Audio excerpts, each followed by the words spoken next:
ये आकाशवाणी है। कोविड-19 विशेष कार्यक्रम के अंतर्गत प्रस्तुत है कोरोना वायरस संक्रमण की वर्तमान स्थिति पर चर्चा, जिसे प्रस्तुत कर रहे हैं आकाशवाणी संवाददाता नवीन सक्सेना। इस कार्यक्रम में आमंत्रित स्वास्थ्य विशेषज्ञ हैं लेडी हार्डिंग मेडिकल कॉलेज से डॉक्टर अपर्णा अग्रवाल। नमस्कार। आज की इस परिचर्चा में आप सबका बहुत बहुत स्वागत। 9:30 हुए हैं और ये वो वक्त होता है जब हम आपके प्रश्नों का, आपके सवालों का जवाब देते हैं एक विशेषज्ञ से। आज हमारे साथ हैं डॉक्टर अपर्णा अग्रवाल। डॉक्टर अपर्णा अग्रवाल से हम चर्चा करेंगे, लेकिन इससे पहले हम आपको ये बता दें कि देश में इस समय कोविड की क्या स्थिति है। देश में अब तक 87,20,000 से अधिक लोगों को कोविड का टीका लगाया जा चुका है और पिछले 24 घंटे की बात करें तो 4,35,527 लोगों को कोविड के टीके की खुराक दी गई है और देश में कोविड संक्रमण से ठीक होने वालों की जो दर है वो 97.32% हो गई है। लगातार लोग कोविड से ठीक हो रहे हैं, संक्रमण भी कम हो रहा है।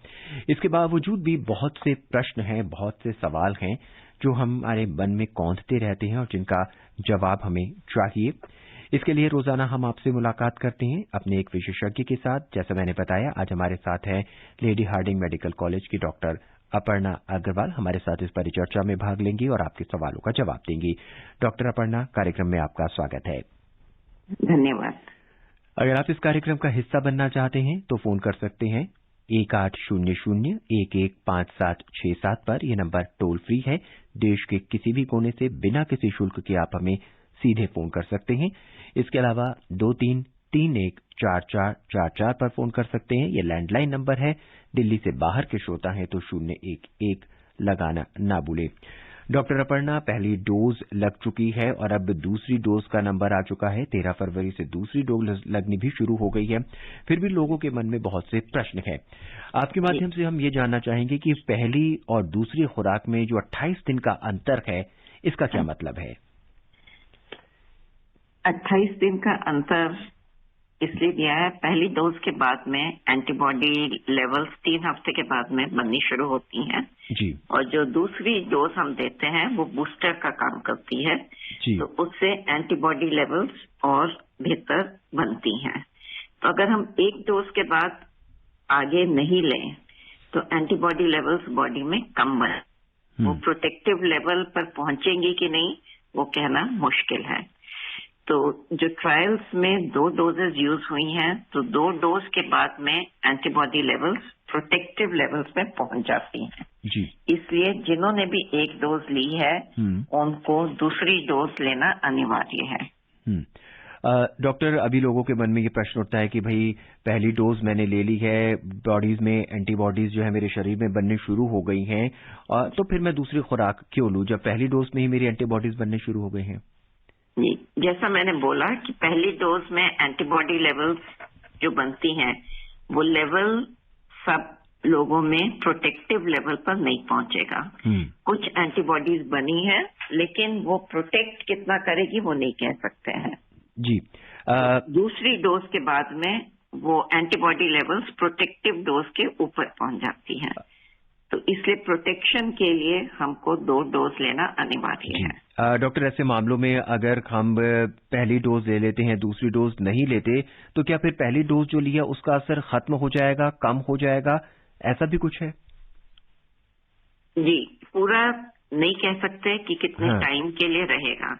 जैसा हमने कोविड इन्फेक्शन के बाद पाया गया है रिसर्च से कि लोगों में एंटीबॉडीज बनती हैं और 3 से 6 महीने रहती हैं, उसके बाद में एंटीबॉडी लेवल्स कम होनी शुरू हो जाती हैं।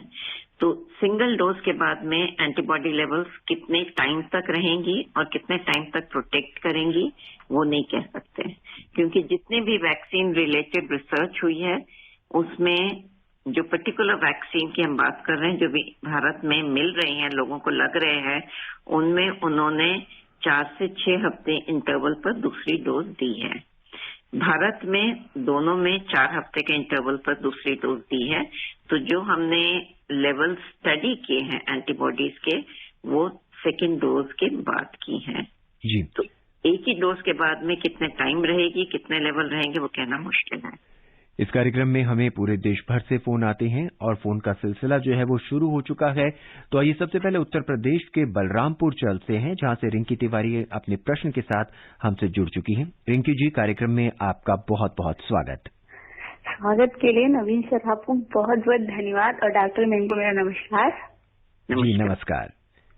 जी नवीन सर, मैं क्वेश्चन पहले बसंत पंचमी की आपको हार्दिक शुभकामनाएं देती हूँ, डॉक्टर मैम को भी और सारे सर को भी। जी बहुत बहुत शुभकामनाएं आपको। जी जी सर। और सर मैं फरीदाबाद अनवर सर को भी नमस्कार कर रही हूँ। सर मेरा क्वेश्चन ये है कि जैसे मेरे एक आंटी जी हैं तो उन्हें मतलब किडनी की बीमारी, तो क्या सर वो वैक्सीन ले सकती या नहीं? Thank you. जी इन्हें हृदय की बीमारी है, इनके जो परिचित हैं, तो क्या वो वैक्सीन ले सकते हैं क्या डॉक्टर? बिल्कुल ले सकते हैं। उनको हृदय की बीमारी में यूजुअली हम लोग जो दवाई देते हैं वो ब्लड थिनर्स देते हैं, तो अगर वो ले रहे हैं तो ये वैक्सीन ले सकते हैं। किसी किसी में एंटीकोएगुलेंट्स का प्रयोग होता है, अगर वो ले रहे हैं तब वैक्सीन फिलहाल नहीं लें, वो बंद करके उसके बाद में लें। डॉक्टर, जब पहली डोज को हमने एक हाथ पे ली या एक बाहें पे हमारे को लगाई गई, जब हम दूसरी डोज लेने जाएंगे वो भी क्या हम उसी बाह पे लगा सकते हैं या हमारे को फिर शरीर के किसी और हिस्से में उसे लगाना होगा? दूसरी बाह में भी लगा सकते हैं, उसमें भी लगा सकते हैं, क्योंकि इसके साथ जो पेन होती है, स्वेलिंग होती है, किसी किसी में वो 1, 2, 3, 4 दिन से ज्यादा नहीं रहती है, तो हम किसी भी बाह में लगा सकते हैं। प्रश्न है डॉक्टर, वैक्सीन से ही जुड़ा हुआ है। पहली डोज के बाद शरीर में कुछ हल्के प्रतिकूल असर दिखते हैं, ऐसे में क्या हम दूसरी डोज ले सकते हैं? क्या हमें कोई डर नहीं है इसका? एनाफाइलैक्सिस है तब नहीं, लेकिन माइनर साइड इफेक्ट्स के लिए कोई कॉन्ट्राइंडिकेशन नहीं है। जी डॉक्टर, मानसिक रूप से लोग अभी तैयार नहीं हैं, पहली डोज लेने के लिए भी तैयार नहीं हो रहे हैं, ऐसे में आप क्या कहना चाहेंगी?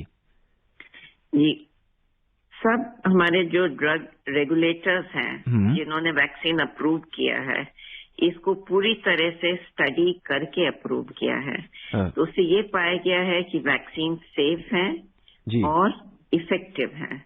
ये दोनों चीजें बहुत जरूरी हैं और कोई भी चीज को इमरजेंसी यूज अप्रूवल के पहले ये चीज गवर्नमेंट की जो रेगुलेटरी बॉडीज हैं वो बड़े ध्यान से देख करके करती हैं। सबने पेपर्स में पढ़ा होगा कि कुछ वैक्सीन के लिए गवर्नमेंट ने इमीडिएटली अप्रूवल नहीं दी और डेटा मांगा गया, क्योंकि वो पूरे जो डेटा सप्लाई हुआ था उससे संतुष्ट नहीं थे। तो हमको ये मान के चलना चाहिए कि हमारी सेफ्टी को ध्यान में रखते हुए रेगुलेटरी बॉडीज ने इसका अप्रूवल दिया है। इसका मतलब कि वैक्सीन सेफ हैं और तभी उनको परमिट किया गया है वैक्सीन देने के लिए, इमरजेंसी यूज अप्रूवल दी गई है। तो जिसके मन में भी शंका है वो शंका अपने मन से निकालें। जिसकी भी टर्न आती है वैक्सीन जरूर लें और इसकी एफिकेसी के पॉइंट से ये पाया गया है इनिशियल स्टडीज से कि इसमें हॉस्पिटलाइजेशंस और डेथ्स बहुत कम हो रही हैं। ये इन्फेक्शन पूरी तरह से प्रिवेंट करेगा वो नहीं कह सकते, लेकिन इनिशियल रिपोर्ट्स यही है कि इन्फेक्शन प्रिवेंट भी करता है और ट्रांसमिशन भी शायद कम करता है। बट इन दोनों चीजों के बारे में फर्दर रिसर्च के बाद में कुछ टाइम के बाद में हमको डिटेल्स अवेलेबल होंगे, लेकिन ये दो चीजें जरूर हैं कि वैक्सीन सेफ हैं और सेकेंड इसमें सिवियर कोविड और हॉस्पिटलाइजेशन को सिग्निफिकेंटली कम करते हैं। जी आइए अब असम का रुख करते हैं। असम से मतूर रहमान हमसे जुड़ चुके हैं अपने सवाल के साथ। कार्यक्रम में आपका स्वागत। Hello hello. जी मैं मतीउर रहमान बोल रहा हूँ असम से। जी कहिए, क्या सवाल है आपका? सवाल बोले तो सर देखिए, मैं एक ब्लाइंड हूँ, बोला मैं आज से नजर नहीं आती मुझे को जी। तो मुझे अगर बाहर जाना है तो किसी को भी हो, यानी मेरे बच्चा हो या अपने पत्नी हो, अगर मैं बाहर जाऊं तो दोनों का मास्क लगाना जरूरी है। ये मेरा सवाल है। और एक बात है, मास्क घर पे भी क्या मास्क पहनना जरूरी है, ये मुझे जानना था। जी डॉक्टर, ये दिव्यांग हैं, नेत्रहीन हैं, दृष्टिहीन हैं, ये जानना चाहते हैं कि क्या घर में भी मास्क लगाना उतना ही जरूरी है जितना बाहर लगाना? बाहर लगाना तो बिल्कुल जरूरी है जी। जिनको वैक्सीन भी मिल गया उनको भी बाहर जब जाएं तो मास्क पहनना जरूर है। हमको सारी प्रिकॉशंस जो हम कोविड के लिए ले रहे हैं, सोशल डिस्टेंसिंग मेंटेन करने की, मास्क लगाने की, हैंड हाइजीन की, वो हमको बरकरार रखनी है जब तक हमारे देश में हर्ड इम्यूनिटी नहीं डेवलप हो जाए। जी। और जहां तक घर में मास्क पहनने का सवाल है, अगर आपके घर में ऐसे कोई भी मेंबर्स हैं जो कि बहुत लोगों के कांटेक्ट में आते हैं, जो कि कोविड के पेशेंट्स देख रहे हैं, ये ऐसे, तब अगर आप घर में भी मास्क लगाएं तो बेटर है। जी। अगर आपके घर में एल्डरली लोग हैं तो उनको घर में मास्क लगाने की जरूर आवश्यकता है। अगर आपकी उम्र भी ज्यादा है तो बेटर है एज सेफ्टी प्रिकॉशन, स्पेशली अगर घर में ऐसे मेंबर्स हैं जो कि बाहर जाते हैं, लोगों के कांटेक्ट में आते हैं और भीड़ वाली जगह में रहते हैं, जैसे मार्केट्स में या हॉस्पिटल वगैरह में काम करते हैं, फ्रंट लाइन वर्कर्स हैं, तो आपको मास्क लगाना चाहिए। आइए अब बिहार चलते हैं। बिहार से केडी प्रसाद अपने सवाल के साथ हमारे बीच हैं। केडी प्रसाद जी, कार्यक्रम में आपका बहुत बहुत स्वागत। हेलो। हेलो जी। प्रसाद जी, कार्यक्रम में आपका स्वागत है। क्या सवाल जानना चाहते हैं, पूछना चाहते हैं? सवाल मैं यही पूछना चाहता था कि मेरी उम्र 70 साल की है। मैं कई प्रकार की बीमारियों से ग्रस्त हूँ। मुझे शुगर की बीमारी है, हार्ट है, प्रोस्टेट है, पाइल्स है, ब्रोंकाइटिस है। जी। तो इस अवस्था में कोविड का वैक्सीन लेना कहाँ तक लाजमी है, ये मैं आपसे जानना चाहता हूँ। डॉक्टर अपर्णा जी, अभी गवर्नमेंट हेल्थ केयर वर्कर्स को वैक्सीनेट कर रही है और फ्रंट लाइन वर्कर्स का वैक्सीनेशन शुरू हो चुका है। उम्मीद है कि अगले महीने वरिष्ठ लोगों का नंबर भी आएगा। जी। आपको गवर्नमेंट ऐप पर रजिस्टर करना है और जब आपका नंबर आएगा तब आपको वैक्सीन जरूर लेना चाहिए। अगर आपको कोई एलर्जी की शिकायत नहीं है तो सिवियर एलर्जी। जी। सिवियर एलर्जी मतलब अगर कभी आपको एनाफाइलैक्टिक रिएक्शन हुआ है, जिसका मतलब कि किसी चीज से आपको इतनी एलर्जी हो गई हो कि आप बेहोश हो गए हो या एकदम से आपके मेडिकल टर्म्स में जिसको बोलते हैं पल्स, जिसमें आपको डॉक्टर की जरूरत पड़ी हो इमीडिएटली। तो अगर ऐसी स्थिति नहीं आई है, आपका एस्थमा कंट्रोल्ड है, ब्रोंकाइटिस आपने बोला, जैसे ब्रोंकाइटिस है तो उसमें कोई प्रॉब्लम नहीं है। अगर वो एस्थमा है तो अगर एस्थमा कंट्रोल्ड है तब आप ये वैक्सीन ले सकते हैं। बल्कि मल्टीपल बीमारियां हैं, कोमॉर्बिडिटीज हैं, तो आपको लेना चाहिए, क्योंकि इन सब बीमारियों की वजह से अगर आपको कोविड हो जाए तो चांसेस कि कोविड सीवियर होएगा और आपको हॉस्पिटलाइज होना पड़े, उसके काफी चांसेस हैं। जी। इसलिए आपके लिए और ज्यादा अनिवार्य है कि जब भी आपकी टर्न आए आप वैक्सीन जरूर लें। आइए मोहम्मद रेहान का सवाल सुनते हैं। ये उत्तर प्रदेश के रामपुर से बात कर रहे हैं। रेहान जी, कार्यक्रम में स्वागत है आपका। नमस्कार सर। नमस्कार। क्या सवाल है, क्या जानना चाहते हैं आप? सर ये जानकारी ले रहे हैं, वैसे हमें खांसी हो रही है, जुकाम हो रही है, इसके लिए जांच कर सकते हैं सर? मैम से बताइए। नमस्कार मैम। नमस्कार। आप अपने सवाल को एक बार फिर दोहराएंगे? मैम से बतलाना हूँ, ये कह रहा हूँ जांच करवा सकते हैं खांसी जुकाम हो, जैसे कोरोना है, जैसे दूरी बना कर रखा है, मास्क तो वैसे बांधना है, कहीं जा सकते हैं, दूरी बना सकते हैं? जी रेहान साहब, डॉक्टर साहब ये जानना चाहते हैं इनको खांसी जुकाम है तो ये क्या जाके कोरोना की जांच करवा सकते हैं? हम बिल्कुल करवा सकते हैं जी, बिल्कुल करवा सकते हैं। अगर आपका कांटेक्ट किसी भी कोरोना के पेशेंट से हुआ है तब तो बिल्कुल करवाना चाहिए और आपको मास्क घर में भी पहन कर रखना चाहिए और टेस्टिंग जरूर करवानी चाहिए। आजकल इजीली अवेलेबल है टेस्टिंग, अभी उसमें कोई प्रॉब्लम नहीं है, किसी डॉक्टर की उसमें प्रिस्क्रिप्शन की जरूरत नहीं है। आपको अगर सिम्टम्स हैं तो आप किसी भी सेंटर में जहां पे कोविड टेस्टिंग होती है वहां जाके कोविड टेस्ट करवा सकते हैं। लेकिन घर के बाहर निकलें तो मास्क जरूर पहने, घर के बाकी लोगों के साथ भी मास्क आपको घर में भी पहन के रखना चाहिए, और बेटर है कि जब तक जुकाम है, खांसी है, आप अलग कमरे में रहें। कोविड-19 के बारे में इस समय आप विशेष परिचर्चा सुन रहे हैं। ये फोन इन कार्यक्रम है। हमारे साथ जुड़ी हुई हैं नई दिल्ली के लेडी हार्डिंग मेडिकल कॉलेज की डॉक्टर अपर्णा अग्रवाल, जो आपको और आपके सवालों का जवाब दे रही हैं, आपकी जिज्ञासाएं दूर कर रही हैं।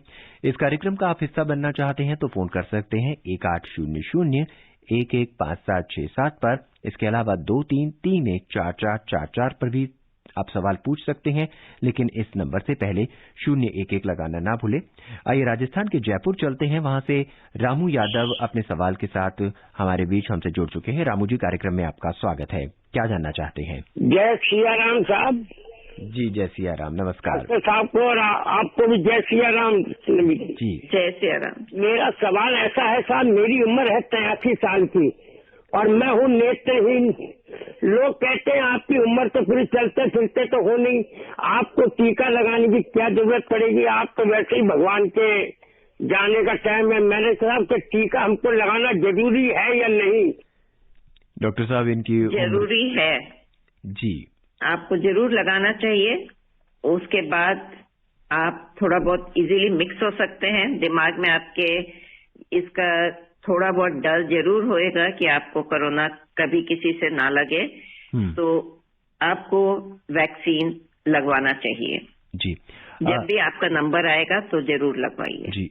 डॉक्टर, आपने हर्ड इम्यूनिटी की बात करी है, तो क्या बिना टीका लगवाए भी हर्ड इम्यूनिटी आ सकती है समाज में, सोसाइटी में? आ सकती है अगर 70% लोगों में इन्फेक्शन हो गई हो तो जी।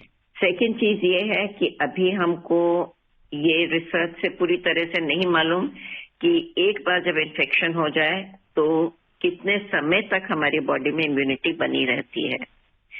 अभी 11 महीने हो चुके हैं ये इन्फेक्शन को, तो 11 महीने में जिन लोगों को पहले इन्फेक्शन हो गया था उनमें अभी भी प्रोटेक्टिव लेवल एंटीबॉडीज का है कि नहीं है वो कहना मुश्किल है जी। तो इसलिए हमको, और सबको इन्फेक्शन हो कम्युनिटी में, उससे बेहतर ये है कि हम सब टीका लगवा लें जी।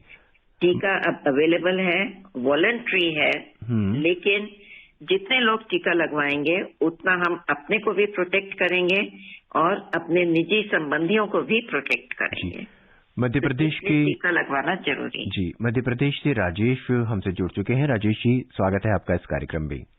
जी, मैं राजेश नेमा सहपुर बड़ा से बोल रहा हूँ। जी, कहिए क्या सवाल है आपका? और बहुत महत्वपूर्ण कार्यक्रम है, एक रेडियो ही है जो ऐसे महत्वपूर्ण कार्यक्रमों के प्रसारण जन जन तक पहुँचाता है, इसके लिए मैं बहुत साधुवाद देता हूँ आकाशवाणी को। जी, धन्यवाद। और मेरा सवाल ये है कि हाल ही में जैसा कि विदित है कि कॉलेज खुल चुके हैं, हाँ। और जो बच्चे बाहर से हॉस्टल्स में रहने आते हैं उनके लिए क्या शासकीय गाइडलाइंस है, कृपया जानकारी दीजिएगा। डॉक्टर साहब, ये जानना चाहते हैं हॉस्टल में जो लौट रहे हैं बच्चे, क्योंकि स्कूल और कॉलेज खुल चुके हैं, तो सरकार की क्या दिशा निर्देश हैं? अभी सरकार ने कहा है कि हॉस्टल में रूम्स शेयरिंग रूप में ना दें, रूम्स में अलग अलग रहने चाहिए। अभी मोस्टली हॉस्टल्स में मेस खुली हुई है, लेकिन मेस में खाते नहीं हैं लोग, पैक्ड लंचेस मिल रहे हैं जो लोग अपने कमरे में ले जाके खाएं, ताकि आपको मास्क निकालकर इकट्ठे बैठकर खाने की जरूरत ना पड़े जी। तो ये प्रिकॉशंस ली हैं, तो इसमें कई लोगों को परेशानी जरूर होगी, क्योंकि बहुत इंस्टीट्यूट्स में ऐसे हैं कि हॉस्टल के कमरे डबल शेयरिंग या कहीं कहीं पर ट्रिपल शेयरिंग में अवेलेबल होते थे, एटलीस्ट फर्स्ट ईयर में या ऐसे कुछ। तो उनमें परेशानी ये होगी कि सबको हॉस्टल के रूम नहीं मिल पाएंगे जी। तो अलग अलग हॉस्टल में इंस्टीट्यूशंस अपने हिसाब से डिसाइड करेंगे कि जो लोग ज्यादा दूर से आए हुए हैं उनको पहले हॉस्टल फैसिलिटीज दें, या क्लासेस कुछ लोगों के हिसाब से शुरू करें कि कुछ दिन फिजिकली कुछ लोग प्रेजेंट हों, बाकी ऑनलाइन रहें, या कैसे। तो अलग अलग इंस्टीट्यूट्स की अलग अलग पोजीशन है, तो उनको अपने आप कॉल लेनी है इसकी। गवर्नमेंट की तरफ से गाइडलाइंस ये है कि शेयरिंग ग्रुप में ना होए, और मेस में लोग इकट्ठे मास्क निकाल के खाना ना खाएं। जी, हमारे अगले श्रोता है मोहम्मद अल्ताफ। जानते हैं कि उनका क्या सवाल है। अल्ताफ जी, कार्यक्रम में आपका स्वागत है। आप कहाँ से बात कर रहे हैं? जी सर, जिला बिजनौर से बात कर रहा हूँ सर। जी, कहिए, क्या सवाल है आपका? जी सर, मेरा सवाल ये है कि अगर आदमी मास्क पहनता है और हाथ को साफ रखता है सर, हाँ, और अगर वो 2 गज की दूरी नहीं बनाता तो सर क्या कोरोना का खतरा है, और अगर है तो सर इसकी क्या वजह है सर? डॉक्टर साहब, मास्क पहना हुआ है, हाथ और चेहरा भी वो लगातार धो रहा है, लेकिन सुरक्षित दूरी नहीं बना पाते हैं जब वो भीड़ में जाते हैं या मेट्रो में सफर करते हैं या किसी अन्य जगह पे जाते हैं। ऐसे में क्या कोरोना इन्फेक्ट कर सकता है? जी, जब हम मास्क पहनते हैं जरूरी है कि दूसरा भी इंसान ने मास्क पहना हो। जब दोनों ने मास्क पहना हुआ हो और मास्क ठीक से पहना हुआ हो, जब ठीक से पहनने का मतलब कि आपके साइड से वो ओपन नहीं होए, तो प्रॉपर फिटिंग वाला अगर हम मास्क पहनते हैं और हमारे सामने वाले इंसान भी प्रॉपर फिटिंग वाला मास्क पहनते हैं, हाथ हम एक दूसरे को टच नहीं कर रहे हैं, तो अगर दूरी पूरी 2 गज की नहीं है तो भी ठीक है। लेकिन अगर दूसरे इंसान ने मास्क नहीं पहना या हमारा मास्क प्रॉपरली हम यूज नहीं कर रहे हैं, मास्क काफी पुराना है या उसमें जो बोलते हैं कि सुबह से अगर पहना हुआ है, पसीने से भीग गया है या वैसे भीग गया है या गंदे हाथ उस पे लगे हुए हैं, धुला हुआ नहीं है, तो फिर हो सकता है कोरोना। तो इसीलिए ये तीनों चीजों का बोला जाता है, बार बार हम लोग बोल रहे हैं कि तीनों चीजें मेंटेन करनी जरूरी है। 2 गज की दूरी, मास्क और हैंड हाइजीन। राष्ट्रीय राजधानी दिल्ली से सोनू पटेल अपने सवाल के साथ हमसे जुड़ चुके हैं। सोनू जी, स्वागत है आपका इस कार्यक्रम में। हेलो। हाँ जी सर। जी नमस्कार सोनू जी, क्या सवाल है, क्या जिज्ञासा है आपकी? जी, हमारा सवाल ये है सर कि जैसे जो वैक्सीन लग रहा है, हाँ, अभी तो हेल्थ वर्कर के लिए लग रहा है और हर एक वर्करों का लग रहा है, तो आम आदमियों के लिए रजिस्ट्रेशन कब से होगा और आम आदमी क्या प्रोसेस अपनाए जो वैक्सीन लगवाने में सक्षम हो? और हमारे जैसे दिव्यांग लोग जो डिसेबल पर्सन होते हैं, तो वो वैक्सीन के लिए कैसे रजिस्ट्रेशन करे जो पूरी तरीके से सामान्य रहे कि वो रजिस्ट्रेशन आसानी से कर सकें? डॉक्टर साहब ये जानना चाहते हैं कि ये दिव्यांग हैं, किस तरह से रजिस्ट्रेशन करें ताकि आने वाले वक्त में इनको कोरोना का वैक्सीन जो है वो लग सके? जी, अभी गवर्नमेंट ऐप खोलेगी, रजिस्ट्रेशन से इनवाइट करेगी सबसे। जब वो कोविन ऐप है जिस पे आप रजिस्टर कर सकते हैं, जो सक्षम नहीं है डिजिटल एज में, वो किसी की हेल्प लेकर के कर सकते हैं। आप पास के हेल्थ सेंटर में जा सकते हैं जहाँ पे वैक्सीनेशन लगता है, वहां के लोग आपको हेल्प कर सकते हैं उसमें रजिस्टर करने में। और रजिस्ट्रेशन के बाद जब आपका नंबर आएगा तो आपको मैसेज आएगा फोन पर, और गवर्नमेंट ट्राई कर रही है कि आपको ये चॉइस दे कि आप किस घर के पास में किस सेंटर में वैक्सीन लेना चाहते हैं। तो अभी उस पर काम चल रहा है इन द ऐप। अगर वो भी पॉसिबल होगा तो आप अपना सेंटर भी डिसाइड कर सकते हैं कि आपको किस जगह जाके वैक्सीन लगवाना है। जी डॉक्टर, किसी व्यक्ति ने पहली डोज ले ली है, दूसरी डोज का उसका नंबर आता है और दूसरी डोज वाले दिन अगर वो शहर में नहीं है तो उसे क्या करना चाहिए? अगर वो शहर में नहीं है तो वो इन्फॉर्म कर सकते हैं ऐप के थ्रू। 4 to 6 वीक्स में रीशेड्यूल कर सकते हैं। गवर्नमेंट ने 4 वीक्स के बाद में नंबर आता है, लेकिन 4 to 6 वीक्स की विंडो दी हुई है, तो उसमें आप रीशेड्यूल करके उस समय आके ले सकते हैं। डॉक्टर साहब, दूसरी डोज का मेरा नंबर आता है। आप जिस तरह से पहली डोज लेने से पहले हमने जो फॉर्म भरा था, डॉक्टर्स को बताया था कि मुझे ये एलर्जी है, ये परेशानी है, क्या दूसरी डोज लेते समय भी वही सब एहतियात मुझे बरतने होंगे? नहीं, उसकी जरूरत नहीं है। अगर आपको कोई प्रॉब्लम नहीं हुई है, हमारे यहाँ 2 वैक्सीन लग रहे हैं, एक कोवैक्सीन और एक कोविशील्ड। जी, कोविशील्ड के बाद में आपको जो भी एडवर्स रिएक्शंस हुए हैं, चाहे माइनर हो, सिर्फ पेन हो, फीवर हो, बॉडी एक्स एंड पेन्स हो, आप अपने आप ऐप के थ्रू उसमें इन्फॉर्म कर सकते हैं गवर्नमेंट को, जिसका वो रिकॉर्ड रखते हैं।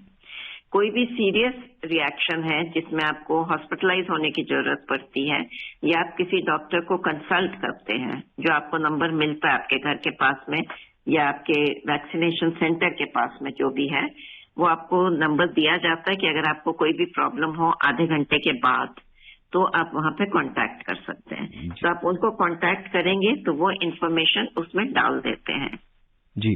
जब नेक्स्ट टाइम आप वैक्सीन के लिए आते हैं तो बेसिकली जो पॉइंट्स ऑफ इंटरेस्ट है उनके पास आपका डेटा रहता है पूरा।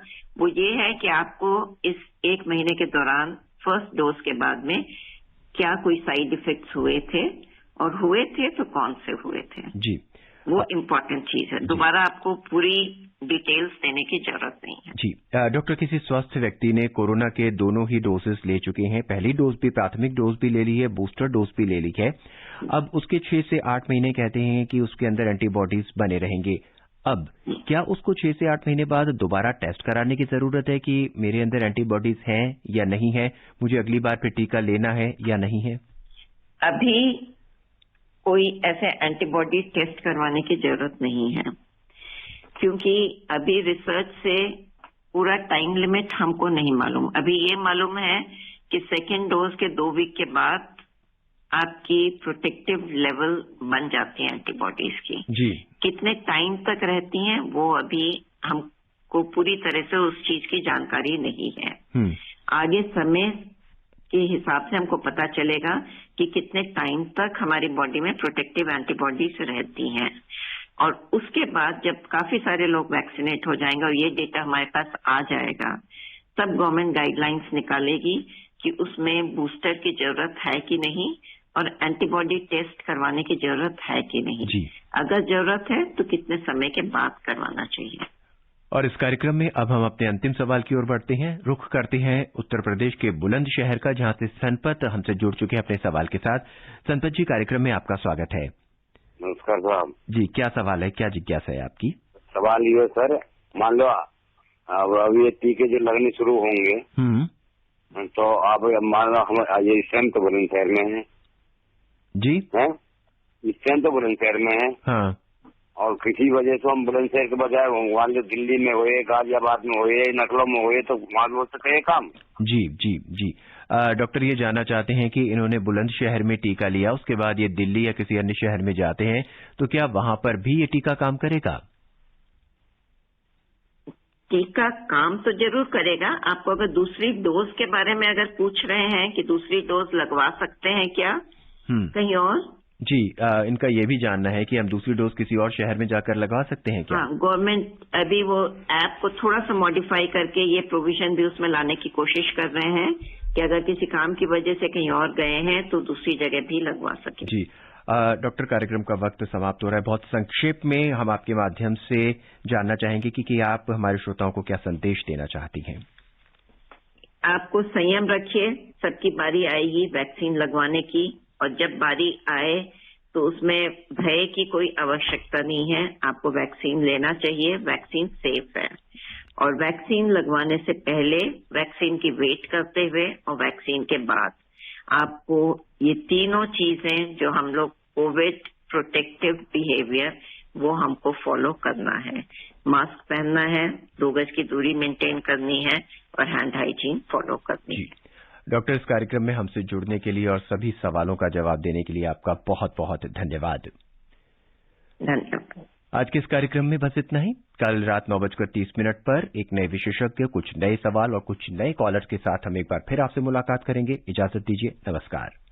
कोविड-19 विशेष कार्यक्रम के अंतर्गत अभी आप सुन रहे थे कोरोना वायरस संक्रमण की वर्तमान स्थिति पर चर्चा, जिसे प्रस्तुत कर रहे थे आकाशवाणी संवाददाता नवीन सक्सेना। इस कार्यक्रम में आमंत्रित स्वास्थ्य विशेषज्ञ थी लेडी हार्डिंग मेडिकल कॉलेज से डॉक्टर अपर्णा अग्रवाल। ये कार्यक्रम आकाशवाणी के समाचार सेवा प्रभाग द्वारा प्रस्तुत किया गया। इसे आप हमारे mobile app news on AIR पर भी सुन सकते हैं। इस कार्यक्रम के संबंध में अपनी प्रतिक्रिया आप हमें ईमेल कर सकते हैं। पता है airnsttalks@gmail.com। ये कार्यक्रम फिर से सुनने के लिए लॉग ऑन करें हमारी वेबसाइट newsonair.com।